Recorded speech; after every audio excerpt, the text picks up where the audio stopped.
Suspendido na ang lisensya ng lasing na MMDA traffic enforcer na nag-counterflow sa EDSA busway sakay ng motorsiklo. Magbabalita, Simon Gualvez.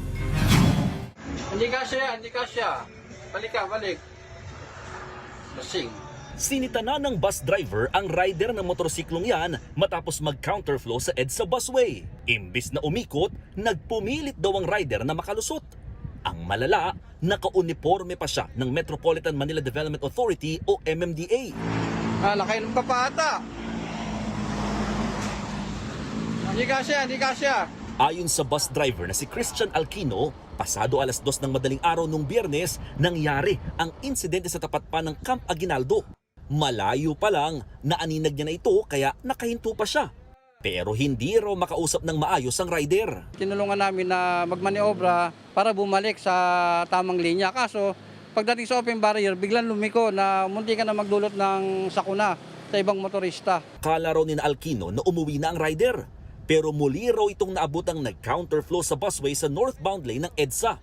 Kinumpirma ng MMDA na tauhan nilang nakuhanan sa viral video na si Traffic Aid 1 Jeffrey Tablan.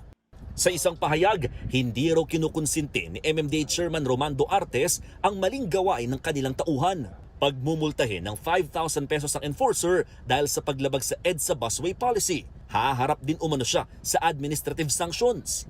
At maaaring patawan ng hiwalay na reklamo dahil naman sa paglabag sa Anti-Drunk and Drug Driving Act. Ayon naman sa Land Transportation Office, naglabas na sila ng show cause order kay Tablan at sinuspindi na ng 70 araw ang kanyang driver's license. Kapatid, ako si Mon Gualvez para sa 1PH.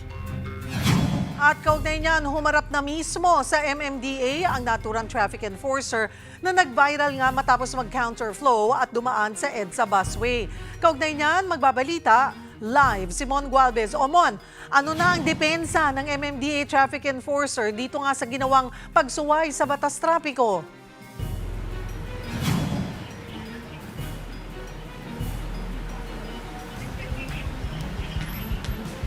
Cheryl, nataranta kaya lumabag sa batas trapiko. Ito ang naging depensa ng traffic enforcer ng MMDA na nag-viral matapos makuhanan nga ng video na nag-counterflow at dumaan pa nga sa EDSA busway nitong Biyernes ng madaling araw. Paliwanag ng 52 anyos na MMDA Traffic Aid 1, tinawagan daw siya ng misis nito at sinabing nagkakaroon ng panic attack at nahihirapang huminga ang kanyang bunsong anak na mayroong Down syndrome. Ito ang dahilan kaya siya nagmamadaling umuwi sa Pasig galing sa Timog, Quezon City. Pero imbis na sa southbound lane ng EDSA, sa northbound lane pala siya napunta. Aminado rin siyang nakainom daw ng konti noong mga oras na yun. Humingi ng paumanhin ng traffic enforcer sa ginawang pagkakamali. Apela niya, wag naman daw sanang masayang ang 22 taon na niya sa serbisyo.